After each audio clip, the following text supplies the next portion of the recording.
मध्य प्रदेश में जल्द ही prevention of law of public and private property and recovery of damage act लाया जा रहा है। यानी अब किसी भी सरकारी या प्राइवेट संपत्ति पर पथराव या किसी अन्य तरीके से नुकसान पहुंचाने वाले से ही उसका हर्जाना वसूला जाएगा। यह हर्जाना घटना की जगह के आधार पर तय किया जाएगा।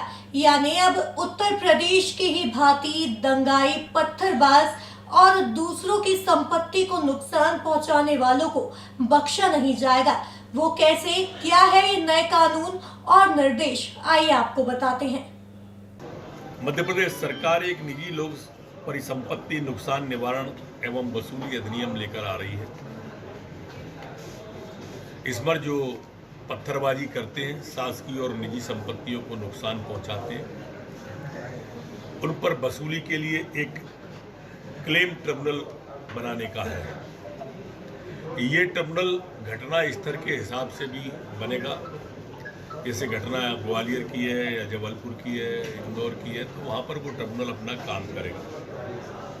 इसमें रिटायर्ड डीजे के स्तर के अधिकारी, रिटायर आईजी के स्तर के अधिकारी और सेक्रेटरी रिटायर ये रखे जाएंगे। इस ट्रिब्यूनल को सिविल कोर्ट के पावर होंगे।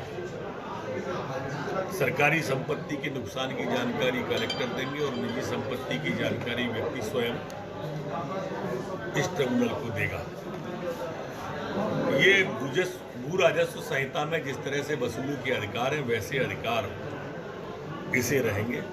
3 माह के अंदर प्रकरण का निराकरण होगा। किसका कितना नुकसान हुआ है, उसके नुकसान की भरपाई दोषियों से कराकर उस व्यक्ति को दिलाने की जिम्मेदारी ट्रिब्यूनल की होगी। इसकी अपील सिर्फ हाई कोर्ट के अंदर हो सकती है और हाई कोर्ट के अंदर इसे लगाना, अपील किसी को चाहता है तो वो हाई कोर्ट के अंदर अपील लगा सकता है।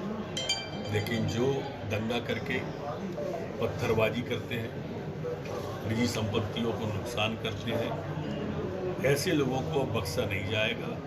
ये इस अधिनियम के तहत है। मध्य प्रदेश में असामाजिक तत्वों के हौसले हो या राजनीतिक पार्टियों के मनमुटाव प्रदर्शन के बीच होने वाला हंगामा, ऐसे दृश्य आम हो चले हैं। वैसे भारत में दंगाइयों का आतंक सबसे अधिक बंगाल में ममता दीदी के राज्य क्षेत्र में देखने को मिलता है। प्रदर्शन के दौरान भीड़ में छुपे असामाजिक तत्व अमूमन ये दंगाई होते हैं, जो माहौल खराब करने, लोगों को डराने एवं शासकीय एवं निजी संपत्तियों की भीड़ की आड़ में नुकसान पहुंचाने का कार्य करते देखे जाते हैं।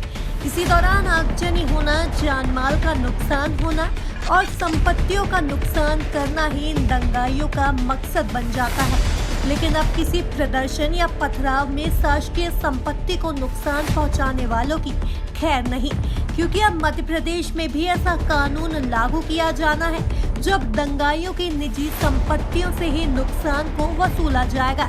वैसे भी किसी भी दंगों या आगजनी के तहत शासकीय संपत्तियों को किस हद तक नुकसान पहुंचाया जाता है, यह बात किसी से छुपी नहीं है।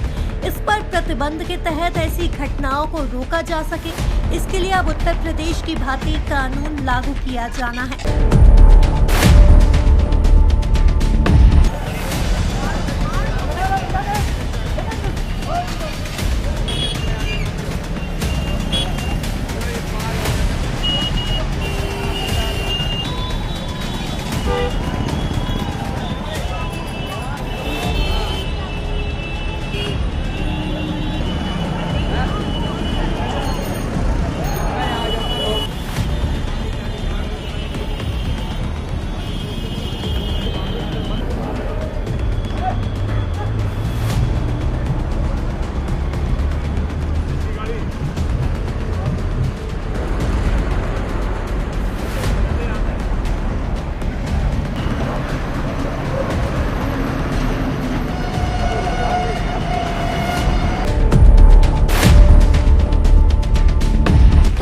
आपको दिखाते हैं लोक एवं निजी संपत्ति को नुकसान पहुंचाने के तहत क्या है नया वसूली प्रावधान 2020। लोक व्यवस्था की अशांति के दौरान संपत्तियों को पहुंचाए गए नुकसान की वसूली तथा किए गए नुकसान का निर्धारण करने तथा प्रतिकर अति निर्णित कर नुकसान करने वाले आंदोलनकारियों प्रदर्शनकारियों से प्रतिकर की वसूली हेतु दावा अधिकरण का गठन करने तथा उससे संबंधित एवं उससे आनुषंगिक विषयों के लिए उपबंध के तारतम्य में उक्त विधेयक महत्वपूर्ण है। इस विधेयक में ऐसी समस्त सरकारी अथवा निजी संपत्ति के नुकसानी की वसूली की जा सकेगी जो सांप्रदायिक दंगों, हड़ताल, बंद प्रदर्शन, जुलूस या व्यक्तियों के समूह द्वारा की गई है।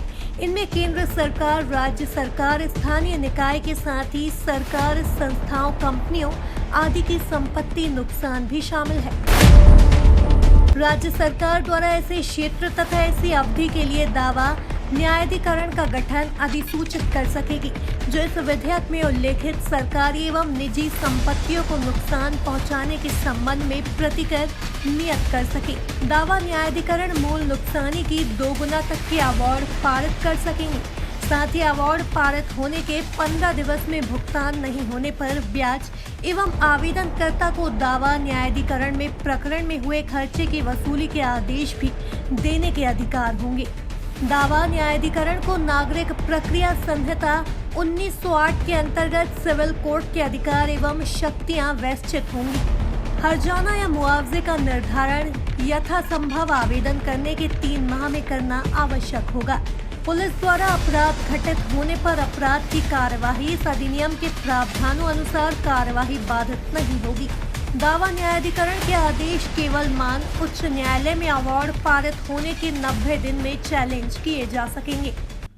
तो दोस्तों, इससे साफ दिखाई दे रहा है कि मध्य प्रदेश में कानून लागू होने से यूपी की तर्ज पर असामाजिक तत्व पाबंद होंगे और उनके द्वारा की गई किसी असामाजिक गतिविधि के तहत कार्यवाही की जा सकेगी, जिसका हर्जाना भी उनकी निजी संपत्ति से ही वसूला जाएगा। वैसे मध्य प्रदेश की राजधानी भोपाल एवं आर्थिक राजधानी माने जाने वाले इंदौर दोनों में ही कमिश्नर प्रणाली लागू हो चुकी है। अब पुलिस के डंडे के साथ कानून में फेरबदल देखने को मिल भी रहा है। तो अब ऐसे में इस विधेयक का आना आंदोलनकारियों और दंगाइयों की अब खैर नहीं का बिगुल बजा रहा है।